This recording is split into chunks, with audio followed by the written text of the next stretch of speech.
Hello and welcome back to Scholastically Natalie, where we talk about books, writing, reading, D&D, and sometimes other things.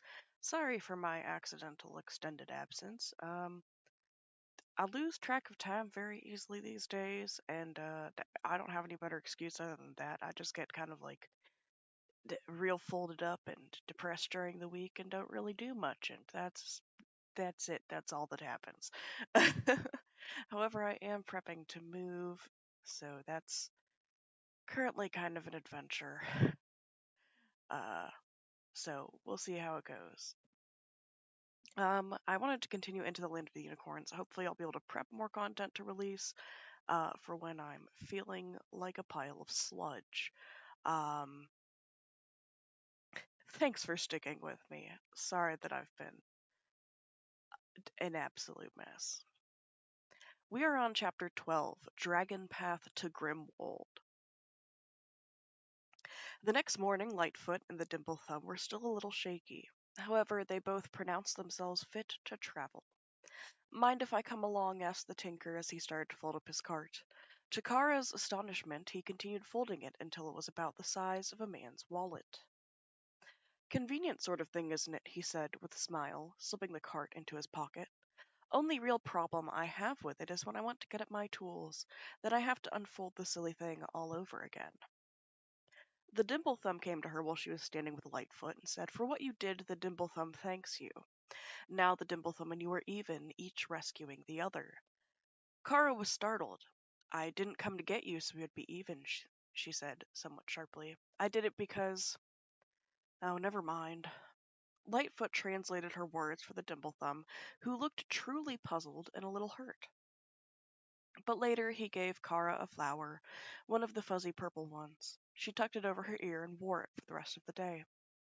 Most of this day was given over to retrieving the amulet. They had to retrace their journey of the day before, and it was late afternoon when they finally reached the area where Kara had hidden it. For a little while, they were not able to find the specific tree. Kara was beginning to panic when the Squidgum located it, working by scent. See, he cried triumphantly, can look and find.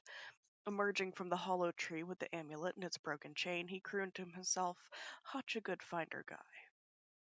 That accomplished, they need to plan what to do next. If we press on, we can reach the edge of dragon territory tonight, said Thomas. That will give us an extra bit of safety if the Delvers are still patrolling the area. It is unlikely they will enter Firethroat's domain. Which makes them smarter than us, muttered Lightfoot.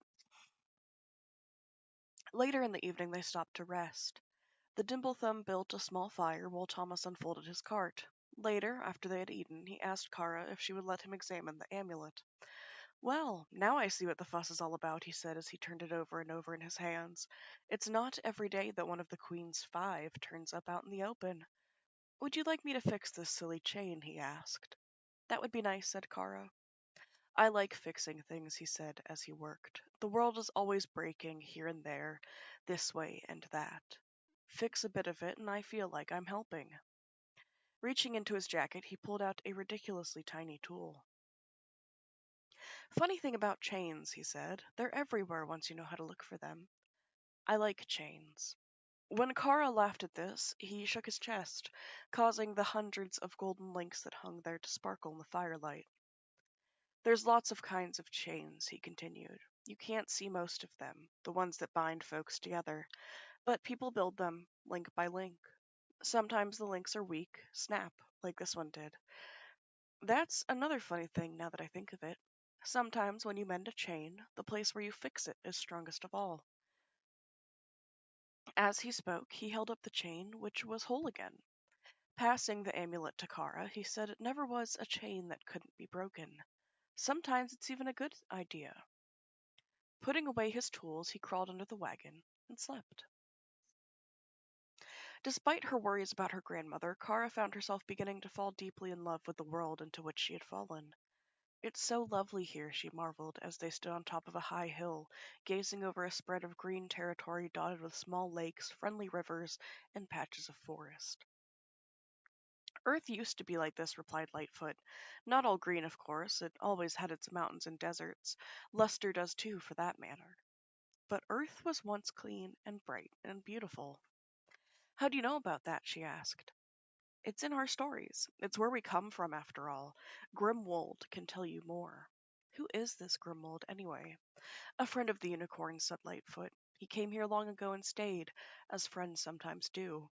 More than that, I had best not say. He is very possessive and does not like others to tell his stories. Is he human? Close enough. Scratch right there, please.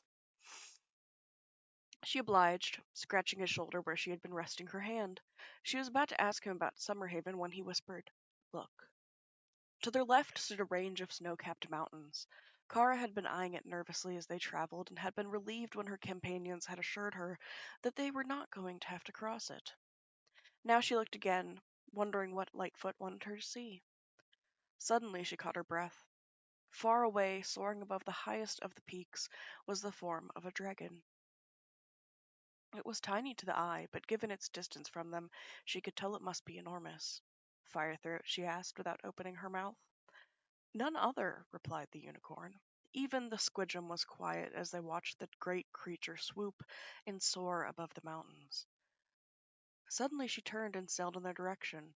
Kara felt her heart leap in a strange combination of wonder and fear as the dragon opened her mouth and shot forth a column of flame nearly as long as she was herself.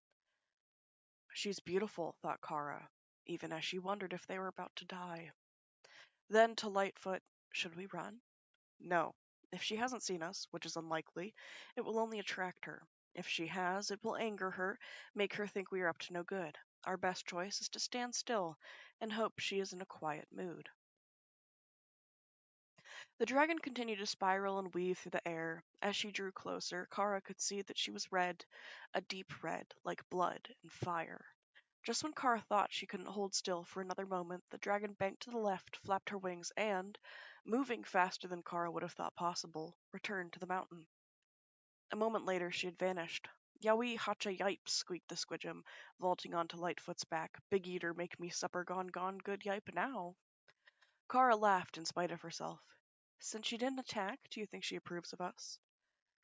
I wouldn't go so far as to say that, replied Lightfoot, just that she doesn't disapprove. Madame Firethroat does not dislike unicorns. It is uninvited company she disapproves of.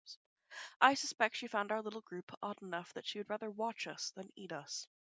Likely she guesses that we're heading for Grimwold's cavern. As long as we don't do anything to annoy her, I think she'll let us alone. What would annoy her? Asked Kara nervously. Hunting on her territory mostly, said Thomas. She guards it jealously and considers anything that lives here to be hers. That and anything that might hurt the land. She has no use for delvers, of course, with all their digging and changing things. Lightfoot translated the comment for the Dimblethumb, who replied, No one has much use for the delvers, except delvers. The Dimblethumb and his friends should move on. They may have passed inspection, but Lady Firethroat has been known to change her mind. They should not press her tolerance. They picked their way down the hillside, which was rocky but easy to walk on. Lower down, the waving grass was as high as Kara's waist, and Lightfoot invited her to ride on his back. The grassland was rife with flowers that grew on spikes so tall she could pluck them simply by stretching out her hand. She started weaving them into Lightfoot's mane until he shook his head and told her to stop. Sometimes the squidgem rode on the Dimplethum's shoulders, sometimes with Kara. Sometimes he simply scampered off through the grass. Once he disappeared for a long, silent time. Kara started to worry, but finally he reappeared, smiling to himself. Don't do that again, said Lightfoot harshly. Hungry, small, quiet. Not good, not eat. Feed good, protested the squidgem. But his voice was quiet and he sounded abashed, even ashamed. Nothing that happens here is too small for Firethroat to notice, replied Lightfoot. Nothing. Take a meal, and you may make a meal, if you know what I mean. The squidgem sulked and did not talk for several hours, while Kara scanned the sky nervously, wondering if Firethroat would now return for them. She continued to scan the sky as it grew dark, and myriads of twinkling stars began to appear above her. Their strange patterns and unusual brightness made her feel farther from home than ever. They slept that night in the shelter of a low cliff. When the sun woke them, they continued their journey. After the first hour, they veered to the right. We're leaving Firethroat's territory, said Lightfoot, and Kara felt both relief and regret to be turning away from the mighty dragon. The region they traveled through now was one of high hills and rocky valleys. Late in the day, they picked their way down the side of a hill to a valley through which ran a particularly lively stream. Halfway along the valley, they started up the side of the hill again. After a moment, Kara realized that they were following a path. It led to a wooden door set in the side of the hill. Grimwold's cavern, said Lightfoot. The Dimblethumb stepped forward and banged on the door. Are you sure it's safe? Asked Kara nervously. Of course it's safe, said Lightfoot. It's Grimwold's job to be here when we want to talk to him. His job? I told you, he's the keeper of the Chronicles. That's how he earns the right to be here.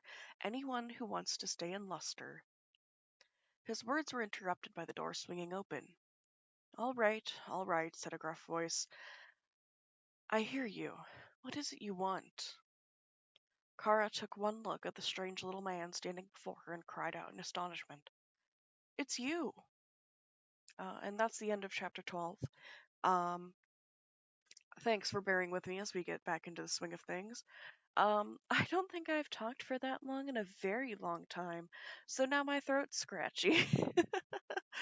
uh, I hope you enjoyed our brief foray back into the land of the unicorns. I hope to be posting slightly more regularly for you. Again, I am so sorry for being an absolute bum these last few months. I don't know, my brain just shuts off sometimes and I become very monotonous. Anyways, I hope to see you guys in the next one. Scholastically Natalie is out.